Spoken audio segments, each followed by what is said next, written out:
Samuel 1:21.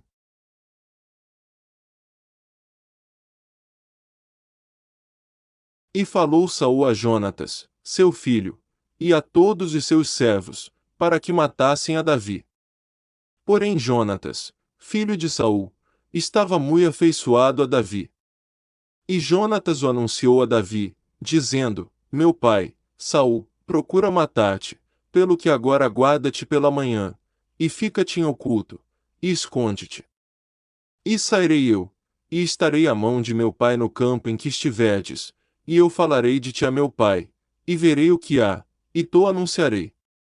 Então Jonatas falou bem de Davi a Saul, seu pai, e disse-lhe: Não peque o rei contra seu servo Davi, porque ele não pecou contra ti, e porque os seus feitos te são muito bons.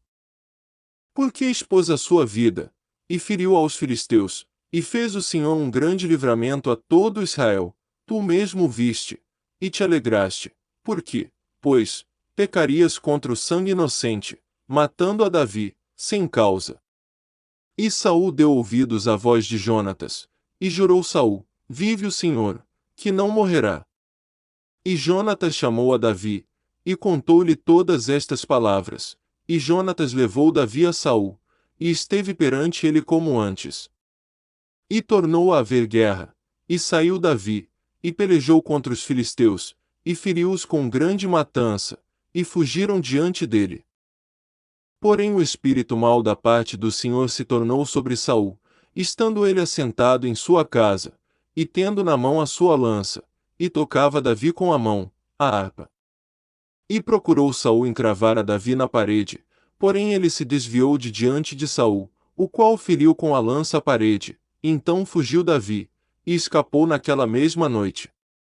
Porém Saul mandou mensageiros à casa de Davi, que o guardassem, e o matassem pela manhã, do que Mical, sua mulher, avisou a Davi, dizendo: Se não salvares a tua vida esta noite, amanhã te matarão. Então Mical desceu a Davi por uma janela, e ele se foi, e fugiu, e escapou. E Mical tomou uma estátua e a deitou na cama, e pôs-lhe à cabeceira uma pele de cabra, e a cobriu com uma coberta. E, mandando Saul mensageiros que trouxessem a Davi, ela disse: Está doente. Então Saul tornou a mandar mensageiros que fossem a Davi, dizendo: Trazei-mo na cama, para que o mate.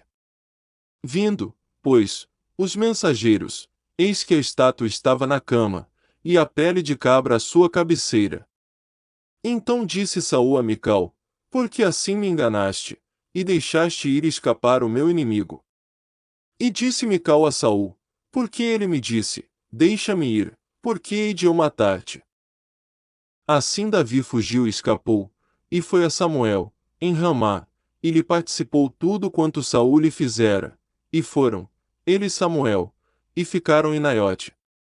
E o anunciaram a Saul, dizendo: Eis que Davi está em Naiote, em Ramá.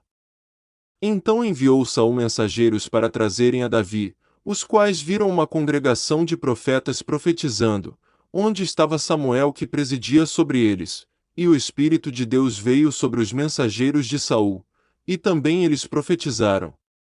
E, avisado disto Saul, enviou outros mensageiros, e também estes profetizaram. Então enviou Saul ainda uns terceiros mensageiros, os quais também profetizaram. Então foi também ele mesmo a Ramá, e chegou ao poço grande que estava em Secu, e perguntando, disse: Onde estão Samuel e Davi? E disseram-lhe: Eis que estão em Naiote, em Ramá. Então foi para Naiote, em Ramá, e o mesmo Espírito de Deus veio sobre ele, e ia profetizando, até chegar a Naiote, em Ramá. E ele também despiu as suas vestes, e profetizou diante de Samuel, e esteve nu por terra todo aquele dia e toda aquela noite. Por isso se diz: Está também Saul entre os profetas.